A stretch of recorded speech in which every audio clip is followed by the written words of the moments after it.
bakunzi ba Agasozo TV turabaramukije ni jewe nyene Babu Derlene Nzima canke Delos. Uno musi rero ca kiganiro nyene ni amakuru y'abaririmbye batandukanye ariko nkabanza kubatumirira umuntu ataragira subscribe canke sabone asimbire kuri YouTube channel yacu yandike Agasozo TV gutyo abone kugira abonema hama abandanya ronka amakuru atandukanye ku mwanya ugezweho ku gihe kigezweho. Amakuru y'abastare rero uno munsi twabazaniye amakuru y'umuririmbyi satura amabafre. Satura amabafre turazi neza ko yagiye mu gihugu ca Tanzania. Mu gihugu ca Tanzania rero akaba yari yitabiriye ubutumire bwa Harmonize aho yari yamutumiye mu giteramo yise Afro East Carnival. Cyo giteramo rero kikaba carimwe abaririmbyi benshi batandukanye bibihangange mu muziki. Aha twavuga nka Bruce Melody from Rwanda, Eddie Kenzo kuva muri Uganda, Roberto kuva Zambia n'abandi benshi gose aho Satubi imbere yaronse n'akajyo ko kubonana nabo. Ni Satubi rero yavuye ino mu Burundi aherekejwe na Kent P ni manager wiwe. Twarabonye ku mbuga ngurukana bumenyi ziwe zitandukanye ko bari kumwe kandi bakaba barajanye muri Tanzania. Ni Satubi amaze gushika Tanzania yakiriwe na Harmonize aho mbere muri conference de presse bagize Satubi yashoboye kuronka umwanya aho yagize ati nditeguye kwerekana ibikorwa vy'umuziki w'abarundi ingene biba bimeze.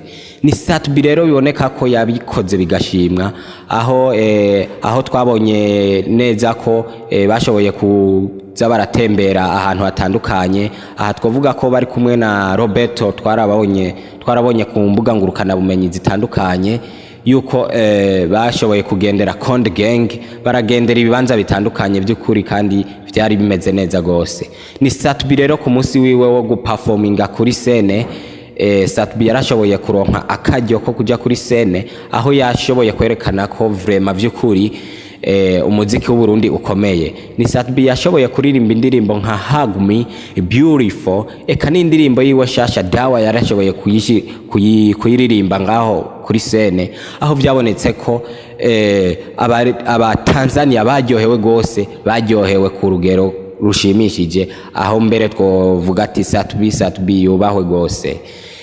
Ariko rero mwico giteramo si Satubi wenyene yari yatumiwe nk'umuririmbyi avuye mu gihugu cy'u Burundi wenyene.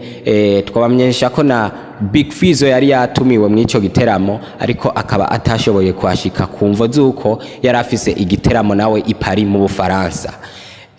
Turavye rero ku mbuga ngurukana bumenyi zitandukanye za Satubi turabona ko ibintu vyari vyifashe neza aho yaronse umwanya ukwiye vy'ukuri wo kwerekana ko abaririmbyi b'u Burundi bariko barakora kandi bigashimwa. Byari teka ntangere kubana namwe muri kino kiganiro. Kuri micro yari jewe Babu Derlene Nzima, kuri kamera yari Mr. Donali Numba.